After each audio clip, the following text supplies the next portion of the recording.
DZFM 89.3 News Radio Dagupan.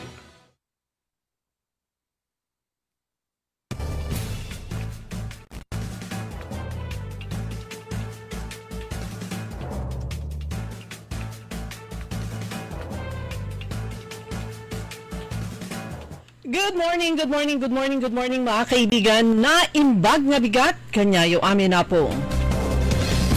Araw ng Lunes, ngayon ay May 5 at oras po ng ating programang Todo Balita at Komentaryo sa DWIC Dagupan. Tayo ay magkakasama-sama hanggang alas 6 ng umaga. Inyong maririnig mga balita kaganapan sa lalawigan ng Pangasinan, sa ibang bahagi ng bansa at sa ibayong dagat. Ang inyong Katoda Balita, ako si Liway Manantan Paragire. Ako naman si Susan Valdez Yadaw. Sa technical kasama natin ka Aaron Eli Garcia. Sa ulo ng mga balita sa Balitang Nasyonal. Final testing sealing ng ACMs 100% successful ayon sa COMELEC. Todo Balita. Lakson sa CHED, huwag pag-abunuhin mga scholar.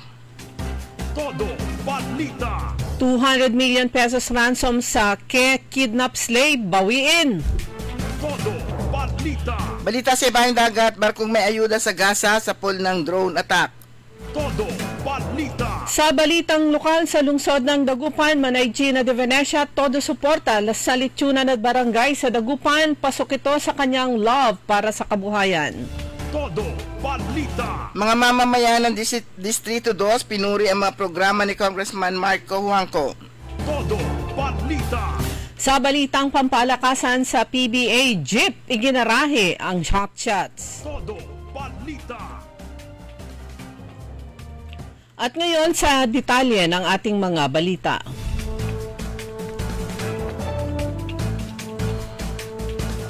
Naging 100% na matagumpay umano ang isinasagawang final testing and sealing ng Commission on Elections sa Automated Counting Machines o ACMs na gagamitin sa May 12 national and local elections. Ayon kay COMELEC Chairman George Erwin Garcia, wala ni isa mang makina ang nakitaan ng isyong technical sa isinasagawang testing sa mga makina. So far, 100% successful yung ating matrinay na mga makina. Wala pong kahit isa na technical issue na na-encounter ng ating electoral board members, pahayag ni Garcia. Iniulat din na sa ngayon ay nai-distribute na ang mga ACM sa buong bansa. Sinimulan na ang final sealing and testing sa mga ito noong May 2 at magtatagal hanggang May 7. Kung may babalik sa Senado, paamyendahan, Independent Senatorial Candidate Pampilo Ping Lacson ang Free Tertiary Education Act of 2017 para tiyaking mas abot kaya ito, lalo na sa mga mag-aaral na galing sa mahihirap na pamilya. Ayon kay Lacson, napag-alaman niya na sa 70 araw na kampanya na may problema ang pagpapatupad ng batas, kabilang ang pag-require ng Commission on Higher Education sa magulang ng ilang scholar na magbayad muna ang tuition fee at hintayin na lamang ang rebate. Baliktad dito, dapat available ang scholarship na di mag-aabono ang parents, so I think we should revisit sa Senate in the exercise of oversight and ang implementation. Nananawagan si Surigao del Sur Representative Johnny Pimentel sa Philippine National Police na gawin ang lahat ng makakaya para matukoy at ma-recover ng buo ang 200 million pesos na ibinayad ng pamilya ng bilyonaryong si Anson Ke. Sinabi ni Pimentel na ang kabiguang malaman kung nasaan at mabawi ang ransom ay magpapalakas lamang sa mga sindikatong kriminal na ipagpatuloy ang mapanganib na siglo ng karahasan. Ang pondo ay dapat din anyang ibalik sa naulilang pamilya ni Ke. Una rito sinabi ng PNP na hinihiling nila ang tulong ng Anti-Money Laundering Council at iba pang ahensya para matunton ang cryptocurrency payments na nagkakahalaga ng 200 million sa magkakahiwalay na tranches sa mga kidnapper ni Ke. Inihayag din ni PNP spokesperson Police Brigadier General Jean Fajardo na ang tracking ng digital money trail ni Ke ay magtuturo sa PNP sa dalawang Chinese nationals na hinihinalang may kinalaman sa nasabing kidnap slay ni Ke. Dumako na tayo sa ating mga lokal balita sa ibayong dagat. Inakusahan ng grupong Freedom Flotilla Coalition ng Israel na nasa likod ng drone attack sa sinasakyan nilang barko na magdadala sana ng mapagkain sa Gaza. Ayon sa grupo, nasira ang barkong The Conscience, pero ligtas naman ang 12 crew at mga humanitarian personnel na lula nito. Samantalang naghihintay sa Maltese ang 40 iba pa na sasakay sa barko para tumulong sa pamahalaan o sa pamamahagi ng pagkain at iba pang pangangailangan para sa mga biktima sa Gaza nang mangyari ang insidente noong Biyernes. Kabilang dito ang sikat na climate activist na si Greta Thunberg mula sa Sweden na muling naudlot ang pagtungo sa Gaza. Sinabi ni Thunberg na ilang beses na rin nilang plinanong sumakay sa nasabing barko para makibahagi sa misyon nito sa Gaza, pero hindi sila nabibigyan ng clearance. Plano naman na nasabi organisasyon na makipagdialogo sa ambassador ng Israel para panagutin sa paglabag sa international law at ang iligal na pagharang sa nasabing barko. Sa lungsod ng Dagupan, buong pusong ipinahayag ni Manay Gina de Venecia ang nangungunang kandidato para congressman sa 4 distrito ng lalawigan ang kanyang suporta sa industriya ng lechon sa Dagupan City kasabay ng pagdiriwang ng ikatlong lechonan at barangay na ginanap nitong May 3, araw ng Sabado sa barangay Lasip Chico. Ayon kay Manay Gina de Venecia, ang taunang pistang ito ay malaking hakbang sa pagpapalago ng kabuhayang lokal. Pasok na pasok ito sa L ng aking advokasiyang LOVE o Love. Ito ay sa livelihood. Ang lechon ay isa sa mga kabuhayang dapat pang pagyamanin at tulungan upang makamit ang buong potensyal nito, pahayag ni De Venecia. Pinuri rin niya ang mga opisyal ng barangay at mga lechoneros na patuloy na nagsusulong ng nasabing selebrasyon. Aniya, napakahalaga ang ganitong inisyatiba para sa pagkakakilanlan at kabuhayan ng komunidad. Sa nasabing selebrasyon, 23 lechon baboy ang inihanda at ibinenta sa halagang 800 pesos kada kilo sa mga motorista at mga residente. Kabilang sa mga dumalo sina Congressman Christopher De Venecia, Mayor Belen Fernandez, dating Speaker Jose De Venecia at iba pang mga lokal na opisyal. Kasama na rin ang mga taunang pumupunta sa nasabing lechonan sa barangay. Buong pusong pasasalamat na pinabot ng mga mamamayan sa 2 distrito ng Pangasinan kay Congressman Marco Juanco dahil sa mga programang tunay na nakatulong sa kanilang pang-araw-araw na buhay. Isa sa pinakapunuring proyekto ay ang solar-powered water station sa Bugalyon. Ayon kay Shane Cervantes, malaking ginawa na idulot ng proyekto dahil sa pagkakaroon ng malinis na inuming tubig kahit walang kuryente o pera.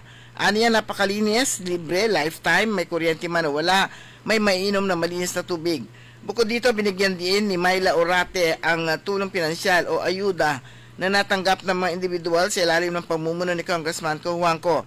Ang nakatulong sa bawat mamamayan ng 2nd Distrito ay kayo po dahil nakapagbigay kayo ng ayuda na individual at sa health ayuda rin po, aniya. Hindi rin napigilan ni Shirley Lavini ang emosyonal na pasalamat na makatanggap sila ng tulong upang mabayaran ng ospital ng kanyang yumaong ama.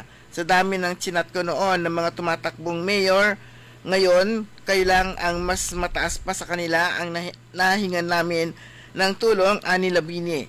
Hindi po namin yon makakalimutan, dagdag pa nito.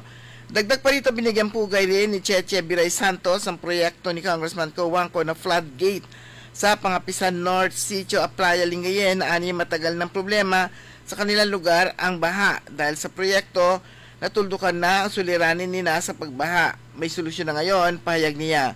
Sa tugon ni Congressman Juanco, binigyan linaw niya na ang mga proyektong ito ay bahagi ng mga pondo ng gobyerno.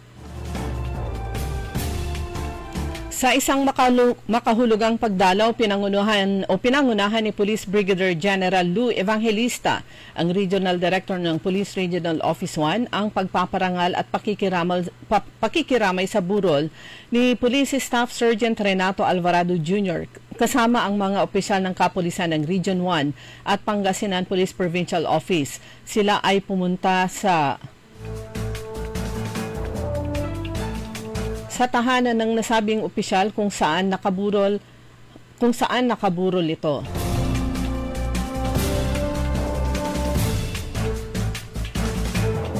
Tampok sa seremonyang ito si Police Colonel Rollifer Capukyan, Provincial Director ng Pangasinan PNP, na buong pusong nag-alay ng pagpupugay sa yumaong pulis. Sa kanyang pamumuno, ipinamalas ng Pangasinan Police Provincial Office ang pagkakaisa at malasakit sa hanin ng kapulisan sa pamamagitan ng pag-aabot ng tulong pinansyal at moral na suporta sa naiwang pamilya ni Police Staff Sergeant Alvarado. Ang nasabing aktibidad ay bahagi ng patuloy na pagpapakita ng pagkilala sa pagbibigay halaga ng PNP sa mga bayaning alagad ng batas na nagbuwis ng buhay sa pagtupad ng kanilang tungkulin. Maring itinanggi ni Pangasinan 6th District Congressional Candidate Gilbert Estrella ang kanyang tinawag na walang basihan at malisyosong paratang ng vote buying na ibinato laban sa kanya ni Incumbent Representative Marlene Primicias Agabas. Hinikahat ni Estrella ang Commission on Election o COMELEC na agad ibasura ang reklamo na wala anyang detalye, ebidensya o kredibilidad at inilarawan niya bilang desperadong hakbang ng paninira sa politika para mailigtas sa nanghihinang kampanya sa eleksyon. Sa kabila nito, bukas umano siya sa investigasyon bilang bahagi ng transparency, ngunit pinalalahanan ang COMELEC at mga otoridad na ito ng oras sa matunay na isyu ng halalan. Pinuna rin ni Estrella ang pagiging abogado ni Agabas pero tila nalilimutan umano nito ang prinsipyo sa due process. She knows or should know that unsubstantiated claims do not hold up in court, nor does mudslinging win the hearts of people, aniya. Kasama naman ang lokal na pamahalaan ng Bayambang sa pagpapaalala at pagbibigay alam sa kanilang mga kababayan sa impormasyon na ipinahayag naman ng Commission on Elections patungkol sa fake news. Ayon sa pahayag ng Bayambang LGU sa kanilang mga kababayan, sinabi nila na walang katotohanan ang impormasyong nakasaad sa poster na kung saan kailangan pa ng pag walang national ID ay hindi po pwedeng bumoto. Sa advisory ng Commission on Elections, nakalagay dito na ang graphics na kumakalat ukol sa pagdala ng national ID upang makaboto sa May 12 national and local elections ay hindi totoo at hindi galing sa tanggapan ng COMELEC o Commission on Elections at hindi ipinost sa official at verified social media channels ng COMELEC sa alinmang social media platforms. Sa ating police reports, patay ang isang barangay tanod sa pamamaril ng di pa nakikilala mga suspect sa barangay Pinmaludpod, Urdaneta City, Pangasinan noong May 2, Biyernes, alas 10:20 ng gabi. Kinilalang biktima na si Edgar Alvaro Nosi, 58 anyos, isang CBO at residente ng Zone 2, barangay Pinmaludpod, Urdaneta City, Pangasinan. Pinagbabaril siya ng mga suspect sakay ng isang gray Honda tricycle. Ang driver ay naiulat na naka-black jacket at long pants, habang ang backrider naka-red t-shirt at 6 pocket shorts. Sa investigasyon, dumating ang mga suspect sakay ng motorsiklo sa harapan ng barangay hall ng barangay Pinmaludpod. Bumaba ang backrider na pumasok sa barangay hall at pinagbabaril ang biktima. Pagkatapos mabilis na tumakas ang mga suspect. Isinugod ang biktima sa pag-amutan sabalit idiniklara na itong ng doktor na dead on arrival. Inimbestigahan pa ng Urdaneta PNP ang motibo ng pamamaril. Umako naman tayo sa mga balitang pampalakasan. Sa first period lamang, pumalag na ang Terra Firma bago umarangkada ang Magnolia sa PBA o sa second quarter patungo sa 127 kontra 94 na panalo sa season 49 PBA Philippine Cup. Ang kanilang laro ay ginanap kahapon sa Antipolo City. Itinusok ng Hotshots ang kanilang panglimang sunod na ratsada para patuloy na suluhin ang liderato. Samantala sa beach volleyball naman, hindi umubra sina Alas Pilipinas standout Cici Rondina at Bernadette Pons sa tambalan ni na Beata Vaida at Francesca Iona Alupi ng Romania sa quarterfinals ng Volleyball World Beach Pro Tour Futures Novales sa City of Santa Rosa, Laguna. Ito ang unang beach volleyball tournament ni na Rondina at Pons matapos maglaro sa indoor competition sa nakaraang 2 taon. Sumanya ko po ang ating newscast sa ating Todo Balita at Komentaryo. Kami po yung matagapagbalita ko po, si Susan Valdez daw. Ako naman si Liway Manantani para gire. Ang oras po natin, alas 5:21 ng umaga. Gina tayo kay Gina de Venecia. Love tayo ni Manay Gina. Maaasahan at handang tumulong sa 4 distrito ng Pangasinan. Manay, Gika na ba kay Manay Gina? Manay Gina de Venecia. Love natin si Manay Gina. Manay Gina de Venecia. 4 distrito, Gina ba kayo? Gina! Hello, Dagupan, Manawag, Mangaldan, San Fabian, San Jacinto. Gina ba kayo?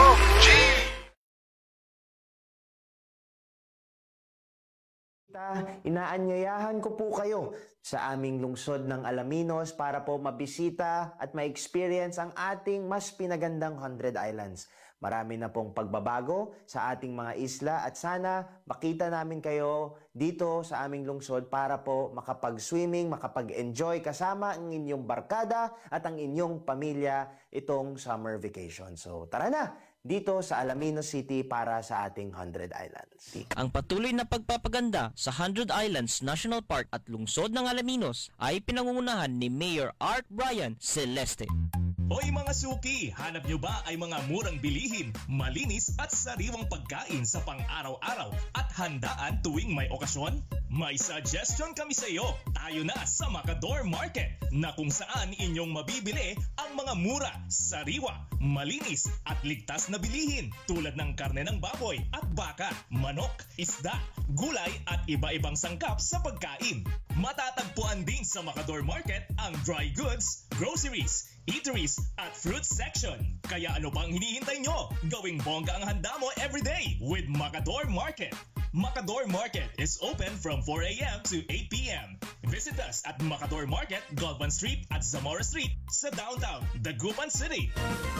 Tulungan tayo, tulungan tayo, tulungan tayo, Party List. Botosan, Tulungan Tayo Party List, number 64, Jad Balota.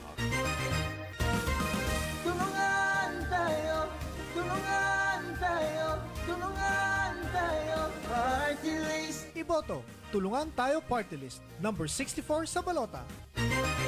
Political ads paid by 64 Tulungan Tayo Party List, San Miguel, Calasiao, Pangasinan. Nakikita pa ba ang pagmamano sa mga Pilipino ngayon, lalo na sa mga kabataan ngayon? Meron siguro, pero yung iba, inuutusan pa. Huwag sanang mawala ang tradisyong ito na nagpapakita ng paggalang sa nakatatanda. Atin ito, Pinoy ito. Kapag nakakita ng kabataan, paalalahanan at tanungin, nagmano ka na ba?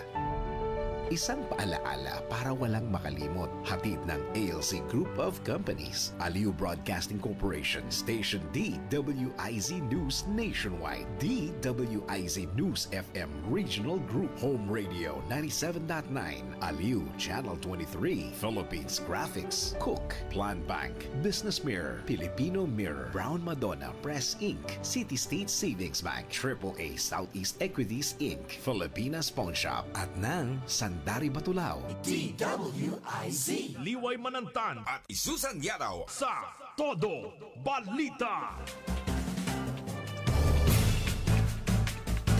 Oras alas 5:25 ng umaga at narito na po tayo sa pangalawang bahagi ng Todo Balita at kasama niyo pa rin Liway Manantan ni Paragiren. At Susan Valdezia daw. Mahigit isang linggo na lang. Isang linggo na lang. Binibilang ko nga. Bakit 9 pa rin ang bilang ko, samantalang 9 na nga isang araw. 5, 6, 7, 8, 9, 10, 11, 12, 8. Pang-8 ang May 12. Oo nga. 8 days to go, election na. Ayan, para sa mga nais bumoto na maaga, merong maagang o early voting hours, alas 5 na umaga hanggang alas 7. Ito para sa mga senior citizens, persons with disabilities, at mga buntis na mga babae. Ayan. Bakit yung pregnant women? Wala namang pregnant men. Kaya nga, sabi parang mali lagi ito. At ayan na rin matagal na question sa utak ko. Bakit kailangan pang ilagay, isama yung women? Baka na, kahit sabihin pang para yung senior citizens, yun, wala. Okay lang, general. Persons with disabilities, okay din. O di, and pregnant. Kanto ba pregnant. Mabuntis. Pregnant women. Wala namang men. Wala namang butchog men. Ayan, ito pa maiwasan yung malaking crowd and intense heat. Mainit na kasi, di po ba?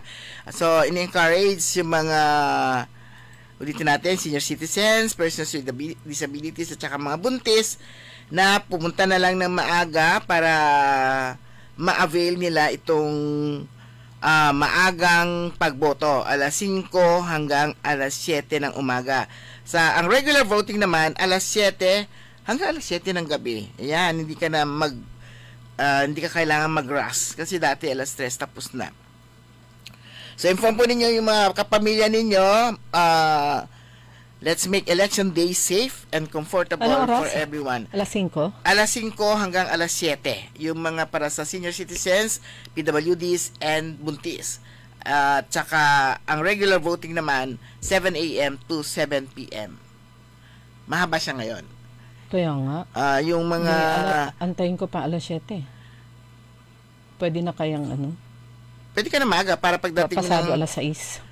Para pagdating mo ng alas 7, makaboto ka na. Kasi siyempre, mag-ano ka pa hanapin ka pa yung aking precinct. May proseso pa yan, tapos pipila ka pa. Para anong tawag nito? Nakapila ka na sa unahan. Ayan. Pero kung yung polling precinct nyo, yung school na host, ay wala namang pagbabago sa mga bilang ng buildings niya. Kung walang bagong building, halos the same area yung polling precinct nyo. Pero yun nga, may precinct finder ang COMELEC ba yun? Yung may precinct finder, pwede rin ho kayong mauna na dun sa area kung saan ang PPCRV para tingnan kung ano yung inyong precinct. At kung hindi nyo mahanap, may precinct taga-turo. Oo, yung mga taga PPCRB, sila yung nag-a-assist palagi. Actually, sila yung unang pupuntahan para hanapin yung presinto mo. Pero sa online, kung gusto po ninyong makita na kagad kung paano po hanapin ang inyong presinto, ito po yung mga steps na kailangan yung gawin. Step 1, punta kayo sa website ng COMELEC, www.precinctfinder.comelec.gov.ph, at sigurahin nyo lang na yung website address is correct para maiwasan ninyo yung fake or misleading pages. Tapos, enter your information. Indicate your location, kung local or overseas voter ba kayo. Enter your full name and date of birth. Tapos, para sa mga local voters, select your province and municipality or city. Para sa mga overseas voters naman, choose your country and the embassy or consulate where you're registered to vote. Step 3, get your precinct details. Once you submit your personal information, your polling place and precinct number will appear along with your voter registration status. If your record isn't found, double-check your information for typos or errors. If issues persist, punta na kayo sa local COMELEC office. O, diba? O, extra tip, you can also access the precinct finder on your smartphone, making it easy to double-check on the go. Your information is secure. COMELEC ensures all personal data is handled safely and used only for voter verification. So, hassle-free voting day. COMELEC urges all eligible voters to check their precinct early and avoid last-minute stress. Yun. By using this online tool, you help make the election process smoother for everyone. Kasi hindi ka na kailangan pumila pa doon, hindi ka na makikisiksikan doon sa mga naghahanap ng kanilang mga presinto.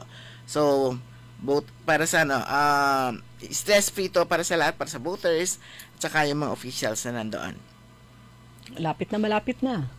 Malapit at malapit na. Dahil malapit na, marami na rin ang nag-aabang. Lahat inaabangan. Yan. Pero mga kaibigan, bilis po na oras natin. Ganap na pala 5:31. Gina tayo kay Gina de Venecia. Love tayo ni Manay Gina. Maaasahan at handang tumulong. tumulong sa 4 distrito ng Pangasinan. Manay, Gika na ba kay Manay? Gina, Manay Gina de Venecia. Love natin si Manay Gina, Manay Gina de Venecia. 4 distrito, Gina ba kayo? Gina!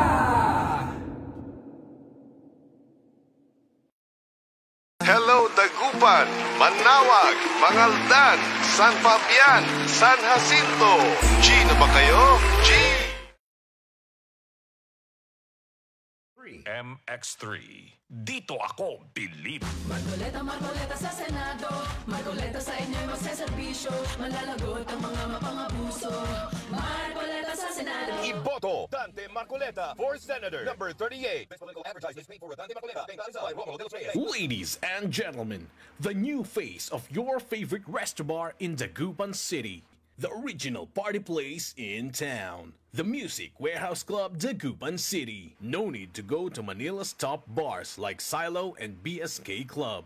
Dagupan has it all. Fully air-conditioned with free entrance, free parking, and restrooms for all. Doors open at 7 p.m. Do well, live well, and dress really well. Find us at Paris Street, Barangay Pogo, Chico. Contact us at 075-522-2617. Reserve your tables now.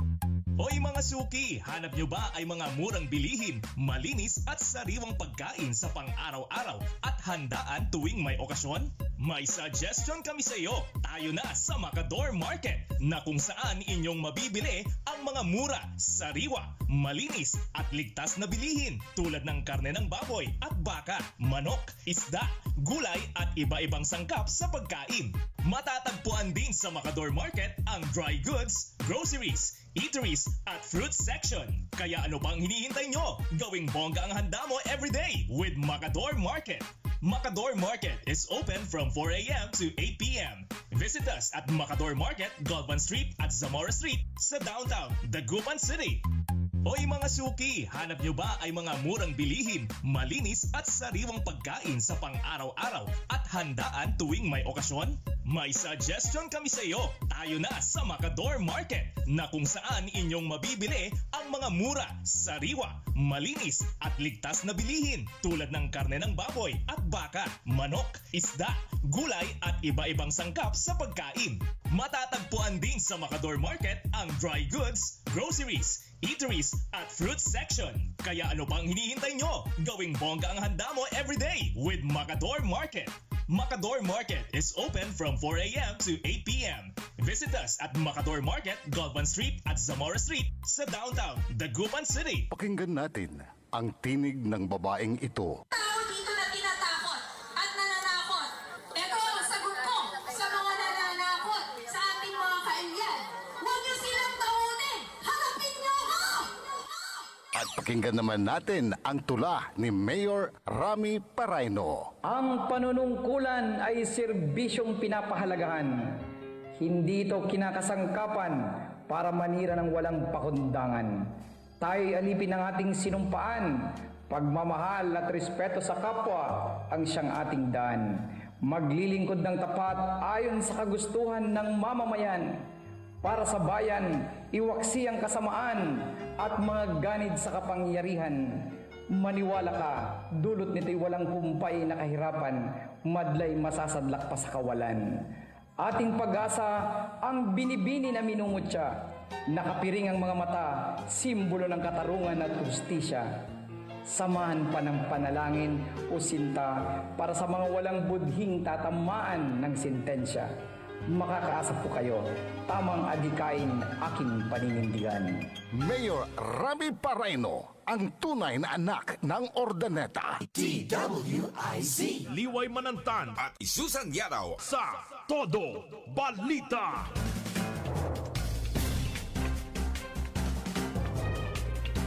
Oras na po natin mga kaibigan, alas 5:36 ng umaga. Isang magandang balita po mula sa ating lalawigang Ang Galing patungkol nga sa isang proyektong naumpisahan ng pailawin. Pero testing pa lang yun.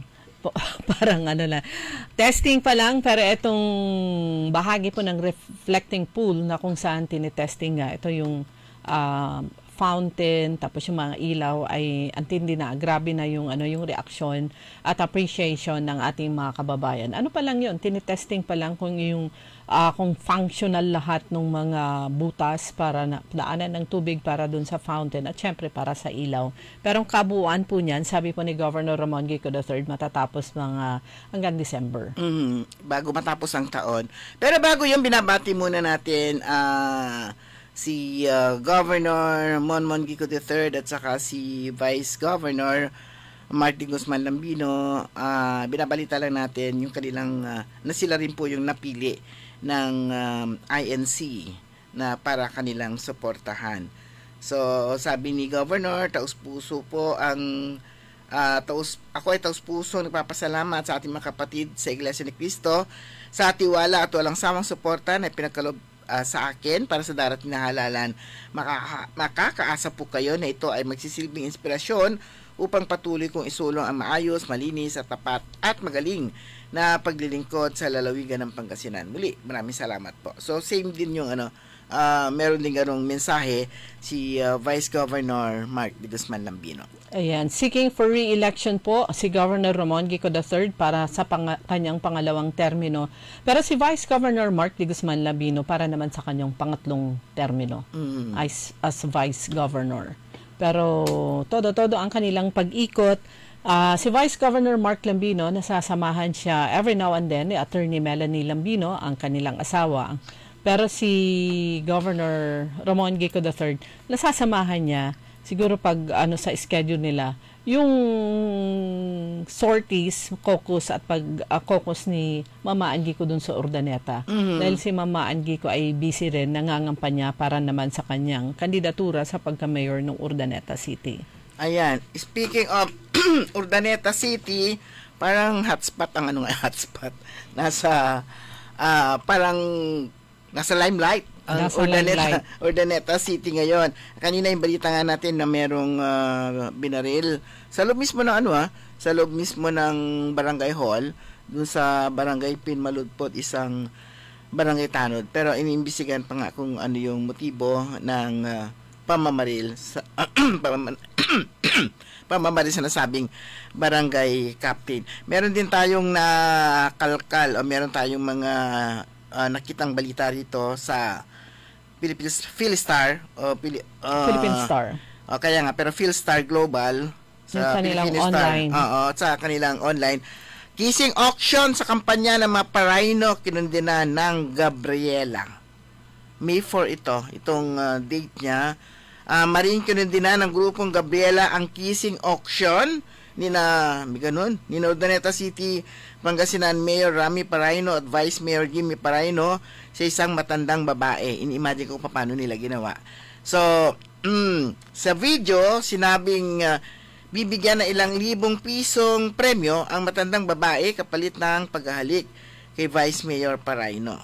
So, we are outraged by this reprehensible display where local officials essentially auctioned off an elderly woman's dignity for the entertainment and the crowd's amusement. Payag ni Gabriela, Secretary General Clarice Palse. So this is not charity or generosity, it is exploitation.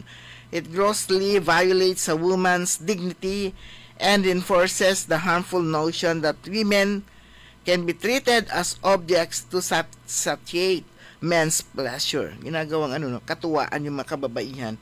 So sa campaign rally ng mga Paraino, tinawag ay isang matandang babae sa stage at sinimula ng bidding war. Ganun, sinimula ng premyo ng 1,000 pesos hanggang umabot ng 5,000 ang premyo. So itinuturing ito ng organizer ng rally na charity. Ang tunay na pagtulong at malasakit ay walang kondisyon. Pagsasamantala ang tawag sa ginawang pagpapahalik sa isang lola kapalit ng pinansyal na tulong, payag pa ni Palse. So nakakabahala niya ang insidente dahil may hahalin tulad dito sa single mom joke ng isang kandidato sa pagkakongresista sa Pasig City na maring sumiping sa kanya mga single na ina na nireregla pa. Sa panahon man ng eleksyon o hindi, kailangan bantayan at tutulan ang ganitong uri ng pambabastos at pang-abuso sa kababaihan, payag pa ni Palse. Ako, ingat po tayo yung ating mga sinasabi o ginagawa sa ating mga campaign sorties kasi talagang binabantayan, nababantayan sila. Ini-imagine ko kasi paano kung ano itsura ni Lola. Tapos sino ang nag-auction, sino ang nag-bid. Siguro sino kayang kaya sino ang nag-bid. Tapos kung sino yung winner, siya halikan. So ang nag-bid siguro yung dalawa. Kasi si Vice Mayor at saka si Mayor Paraino yung nag-bid. Palagay ko lang. Hindi ko napanood eh. Itong news na to ay andun din na lumabas nga dito sa Philstar Global, yung online platform ng Philippine Star.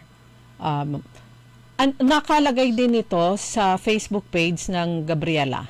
Ang pangalan ng kanilang Facebook page ay Gabriela National Alliance of Women. So, the same nakalagay po doon. May 3, 2025. So, ayun. Gusto ko mapanood yung kanilang kissing auction. Paano? 1,000, 2,000, 3,000, 4,000, 5,000. Sige, sa'yo na. Akong sino yung hanapin natin kung saan yung video na yan. So, kung paano yung pag-auction na ginawa nila, kissing auction. Sa rally ng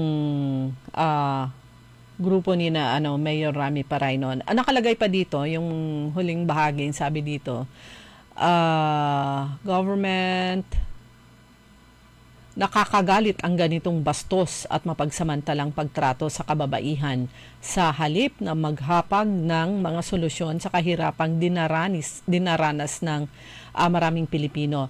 At yung bahagi nga ng news na yon, ang sabi ni Palse, ng Gabriela, ang sabi niya, hinihikayat namin ang mga botante na piliin ang mga kandidatong may tunay na paggalang sa dignidad ng kababaihan at tapat na nagsusulong ng ating mga interes. Alala ko tuloy yung yung nilalait nila yung high pitch, yung pagbibigay ng mensahe at saka ng kanyang katunggali, si Ginang Maangiko. Yung parang ganito ba ang dapat na leader na yung pag magsalita ay parang nananakot, parang pero at the height of her emotion. Kasi galit yun eh. High pitch talaga. Kahit ako pagka nagagalit ako, kung minsan napapansin ko yung pag sumisigaw ka na, nawawala yung boses mo eh. Parang talaga, ang taas-taas niya talaga. So yun, galit. Ang isang tao naman kapag ka nagalit, may rason kung bakit nagagalit eh. Oo. Hindi ka naman pwedeng magagalit lang na walang ikinagagalit. Ngayon, merong binigay na paglilinaw ang COMELEC sa paggamit ng mga foul language. Isa na itong election offense as it moved to declare campaign activities as safe spaces. Ayun. Sa isang supplemental resolution 11127 approved by the poll bodies and bank noong Tuesday, the public may now file, pwede na file ng kaso ang publiko for violation of resolution 11116 before the task force. Ito yung merong task force ang COMELEC. Task Force on Safeguarding Against Fear and Exclusion in Elections. Ayun, Task Force SAFE. Task Force on Safeguarding Against Fear and Exclusion in Elections. Yun ang ibig sabihin ng SAFE. Task Force SAFE. For uttering foul words against anybody, lalo na kung kababaihan during the campaign season. Yan kapag kayo for uttering foul words against anybody, especially women, during the campaign season. So this came in the wake of reports of local candidates na gumagamit ng hateful, sexist, and discriminatory remarks against women, rival bets, and some marginalized sectors in their campaign sorties.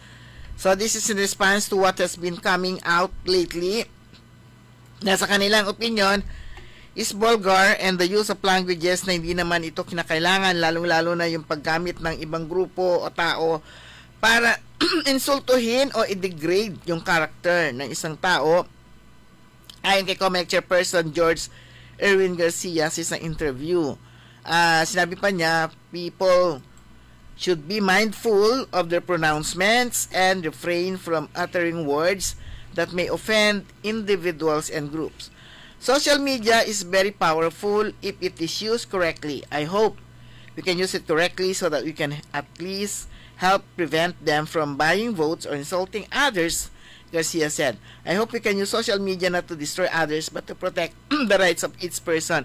Di ba nagkaroon din ng forum naman? Oo. Nung Biyernes. Ito ay simultaneous nationwide na nakatutok ang mga police regional offices at mga police provincial offices dun sa inaugural parang launching sa Manila. Launching yun ng joint parang committee na sila in charge sa ng pangalan ng committee na yan. Campaign against fake news. Itong fake news, ito yung pagbibigay ng disinformation, misinformation, and malinformation. So lahat ng maling impormasyon. Pagbibigay ng maling impormasyon. Maling information ako.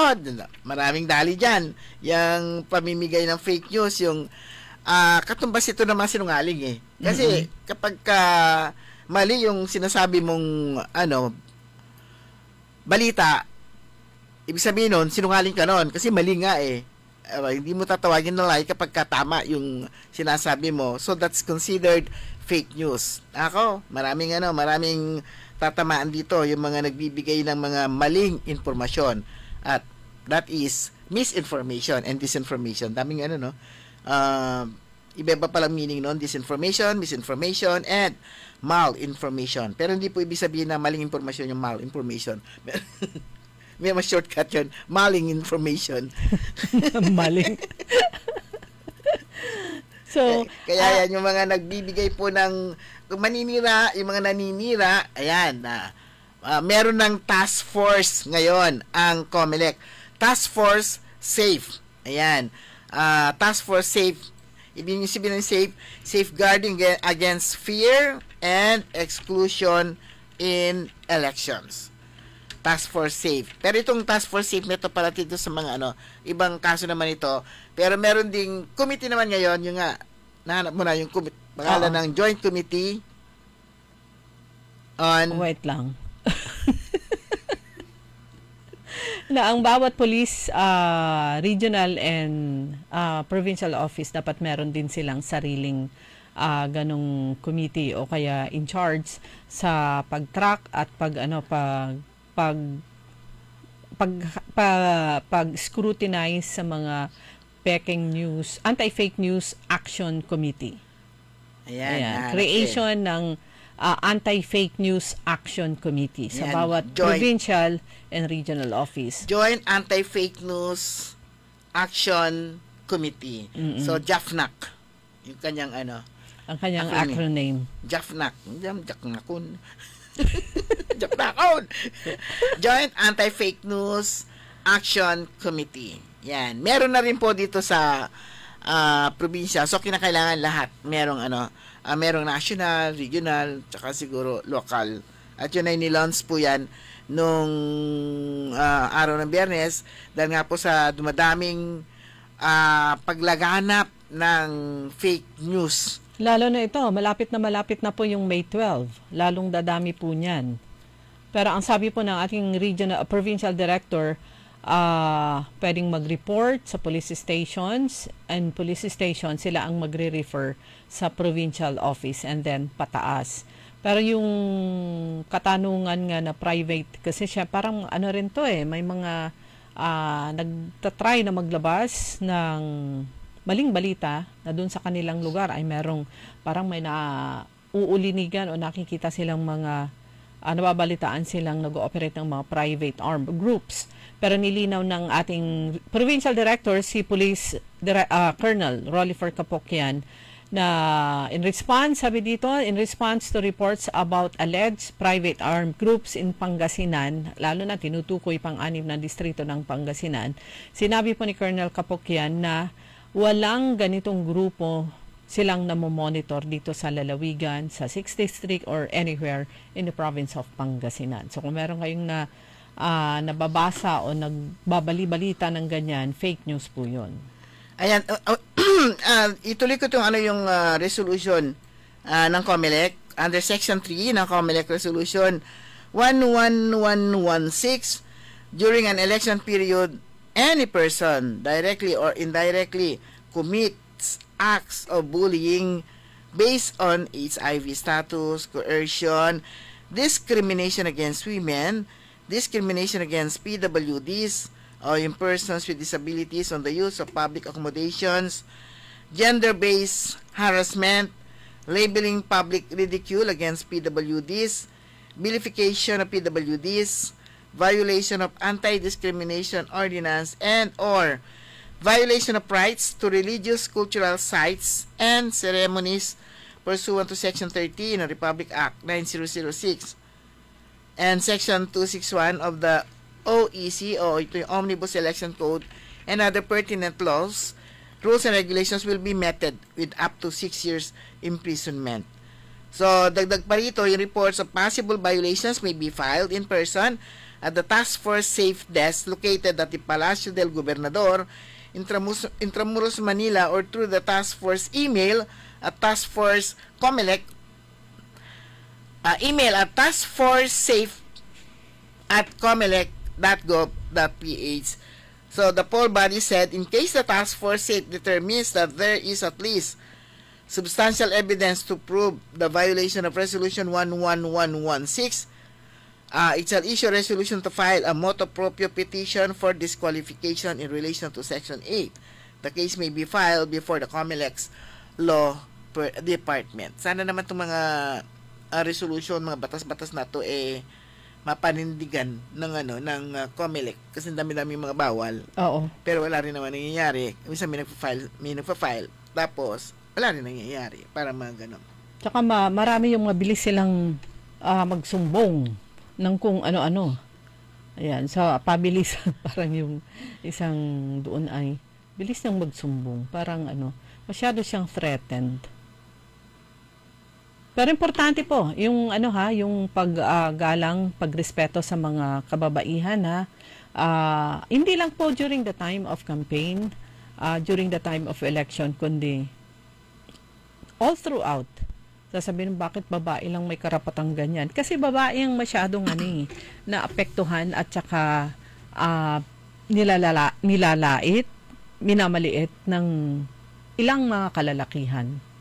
Pati yung di ba, yung violence against women. Bakit walang violence against men ng batas? Kasi nga, mas maraming biktima yung sa kababaihan. O kasi bihira naman yun ang bubugbog na babae, binugbog yung asawa lalaki. Mm-hmm. Pero pwede pa rin niyang filean yun. Oo. Physical injuries. Criminal din yun. O, diba? Wala kasi pasensya na yung mga lalaki, wala pang batas na pabor sa inyo. Puro lang muna sa kababaihan. Kasi nga weaker sex nga po ang mga kababaihan. Ayan. Bilis po ng oras natin, mga kaibigan. Meron pa tayong 6 na minuto bago sumapit ang alas 6. Pero tuloy-tuloy pa rin po tayo. Kahapon ba yon ng umaga ang after lunch? O nung Sabado? Hindi ko na maano yung mga araw. Yung nag-garongkade ang Team Life. Ay, grabe. Nag-umpisa sila. Sabado. Sabado.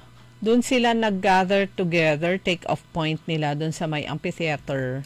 Amphitheater ba tawag sa lugar na yon? Doon sa Tundaligan. Tundaligan Park, yung sa pinakadulo. Dahil merong maluwang na space doon. Actually, na-develop yun panahon niya ni Mayor Brian Lim. Mm-mm. At natapos yun. Kasabay ng pag-uumpisa ng MacArthur Park sa kabilang dulo naman. So, doon yung kanilang take-off point ng buong team ng Team Life sa pangunguna ng mayoralty candidate, si Manang Councilor Manang Celia Lim at si Vice Mayoralty candidate Brian Lim. And then, syempre, yung buong slot nila para sa councilor. Sobrang init ng pagtanggap ng mga taga-bunuan dito po sa Team Life, lalo-lalo na yung mga sa Tundaligan. Ayan, mahal na mahal daw ng mga mahal na mahal ng mga Tundaligan people ang Team Life. So nakita natin yung mga nandoon na talagang sumalubong talaga at nakikisayaw sa pagdaan nga po ng Team Life. Lalo na doon sa yung lampas pa nung napwestohan ko, doon sa, hindi ko alam i-describe kung saan yun. Bangus? Sitio Bangus? Hindi ko alam yung mga sitio basta sitio Co-op tayo. Alimango? Basta nasa Tondaligan Park pa rin siya. Grabe. At dun sa bandaron, Kandalantid, ay talagang dinumog po yung mga kandidato po ng Team Life. Plus, syempre, baluarte yan ni Kuyang Leo Quaton dahil kagawad siya ng Bunuan, Geset, at saka tagarian sa may Paras Street. Pero ang bilib ako nung nakita ko, pangalawang beses ko makita kasama ni Kuya Tupe. Yung kanyang nanay, andun siya sa kanyang garong. Talaga? Ayun, nakaupo doon sa kanyang garong nanay niya. Nanay ni Kuya Tupe.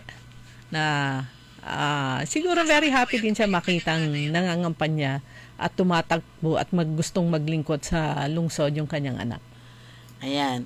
Good morning muna kina Oscar Dolormente, Gihato Emasa Landingin Benamin, Manuel Hortaleza, Glory Sanchez Maramba, Ben Gad Villanos, Roberto Nimer, Ernesto Mosada, Ariel Awanan Bandong, Josilia Mateo, Graciela Matro, yung aking kaibigan, may plano kaming puntahan, malapit na eleksyon, hindi pa rin kami nakikita. Good morning sa'yo. Kay Mama Ta, magandang maga, kay DC Vian, kay Kuya Benjetan, at saka kay Madam Rose Marique. Good morning. Good morning kay Sis Marites Ramos, kay Sis Ganda, dyan naman sa may bahagi ng Karanglaan at saka Bakayaw. At lahat po ng mga kaibigan po natin dyan sa Tondaligan Blue Beach. Yan. Cooperative. At saka sa Tondaligan mismo. Yung ating mga kaibigan na mga shed owners. Ayan. Nag-dinner kami dalawa ni Madam Roseke doon. Pero wala nang mabili kasi naupot. Bangus lang. At least may bangus. Oo. Dagupan talaga. Pero mga kaibigan, 2 minutes na lang bago sumapit ang alas 6. Inulit po natin yung ating paalala sa mga senior citizens, buntis at mga PWDs. Pumunta na kayo na maaga sa mga polling precincts sa May 12 para maaga kayong makaboto. Alas 5 hanggang alas 7 allotted yung time na yon para sa atin. Yan, mga senior citizens, PWDs, at saka mga buntis. Yung mga butsog, hindi po kasali. Buntis lang. Good morning kay Engineer Ogie Ventanilla na imbag nga masanto siya kabosan si kay untan mat si Ma'am Linda Ventanilla. Hi, Ma'am. At good morning din kay Achikora Aquino at Kuya Marja naman sa Barangay Tubeng. Ayan, mga kaibigan, wala na po tayong sapat na oras. Ang tabayan na po ninyo, susunod agad. Early in the morning, makasama po ninyo si Karen Orly Navarro. Programang Todo Balita at Komentaryo. Kami po yung mga nakasama sa technical side, si Ellie Garcia. Ako po si Liway Manantan Iparagire. Ako naman si Susan Valdez Shadow. Magandang maga po sa inyo lahat. DWIZ. Sumainyo ang Todo Balita, Lunes hanggang Sabado dito sa DWIZ FM 89.3 News Radio Dagupan. Nagbabalita, naglilingkod.